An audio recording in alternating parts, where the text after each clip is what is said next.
As we told you earlier, 4 Americans were kidnapped in a Mexico border city on Friday by armed men. Video showing a woman being forced into the back of a pickup, followed by 3 others. The FBI says the 4 victims entered the country driving a minivan with North Carolina plates. And tonight, authorities in Mexico and the U.S. say the Americans were in the city for some medicine, and they were likely targeted by mistake. Here with us now to discuss all of this is Bill Kowalski, a former FBI special agent with 25 years on the job, who has spent the last 15 years working in private corporate investigations. That's correct. Thank you.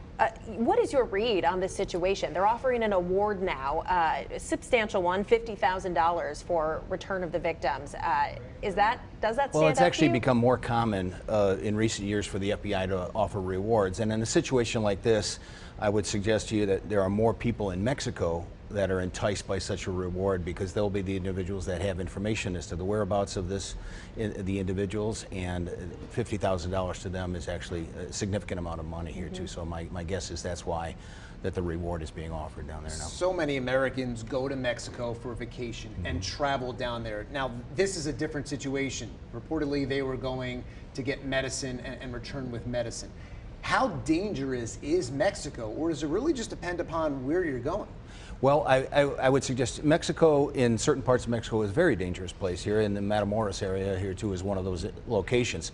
I would suggest our government does a lot of things badly. It does a lot of things well here too, but the U.S. Department of State does an excellent job in providing travel advisories and specific information about whatever location. So if you're going to Mexico, or any country for that matter here too, I would suggest you go on the U.S. Department of State website and look and specifically ask them questions about the area you're going to here, because they're travel advisories. And there was a travel advisory for this area for Americans not to travel to this area because of the violence that had been occurring there. So that would be a level 4 for do not travel. And this is a small town, kind of, if you're looking at the map, on the across from the southern tip of Texas. It's not your Cancun, your Puerto Vallarta. It's not one of the most common tourism destinations.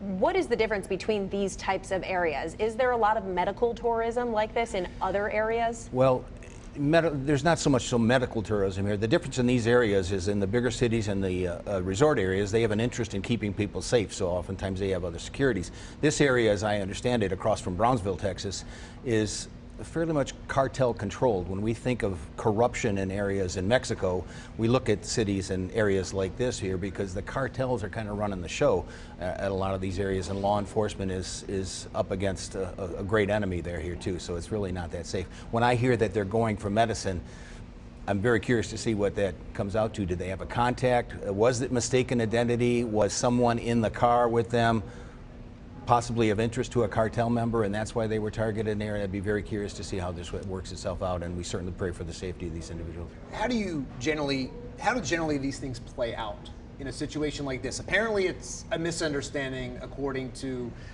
reports. How does this thing usually play out? Well, generally, certainly there's no interest in any cartel member killing an American like this, because they really do bring down the power of law enforcement when that happens and everything. So normally there'll be some negotiation. Oftentimes we don't hear about it, but there are ransoms asked for a certain individual, and insurance agencies get involved, and families and things like that here too. But my guess is in this situation, again, assuming some of those individuals may still be alive, there'll either be a ransom asked for, or there'll be a negotiated trade-off of some kind here to get them back with some promise of leniency, especially if it was a mistaken identity.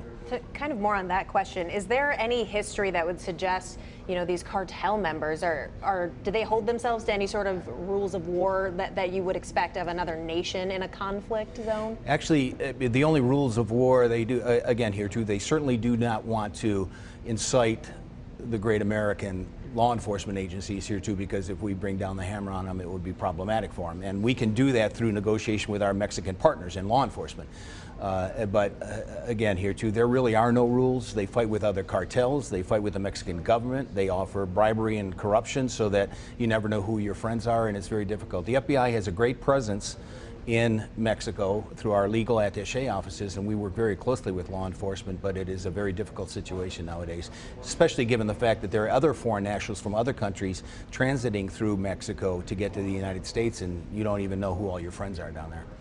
It's an interesting, obviously tough, difficult situation going on in Mexico, and the advice obviously is to be careful if you're heading down there for vacation in any of those cities. All right, Bill Kowalski, thank you so much for joining us tonight. My pleasure. Great Thank you so insight. much. Thank you.